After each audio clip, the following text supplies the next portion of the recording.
Another tips and trick about the installation of your Meira LUXe is the power supply comes in this nice big housing. You have a power supply, the remote controller is in here, the color controller is in here, and we have custom built this beautiful housing for it. And if you don't want this down on the floor in a cabinet somewhere, then we suggest putting it in the wall. This is one that we actually have put inside the wall using, it's an entertainment center power box. You can get them online. They're very standard, easily accessible, different sizes. This one perfectly fits the Meira LUXe power supply.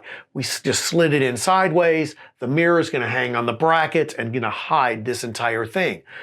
Then the cool thing is this outlet that it's plugged into inside the entertainment center box is powered by this switch back here. So when I turn the switch on, the light's going to come on, and then the remote control will control dimming, on, off, and color control as well. So it's a great way to hide this if you desire. Congratulations, you have taken advantage of our tips and trick and hidden the power supply in the wall for your Meira LUXe. Now you should have this, a power supply that controls the power to the Meira LUXe.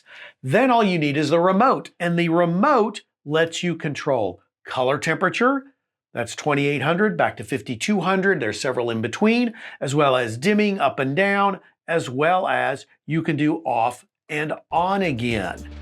So thank you for watching, and we'll see you soon.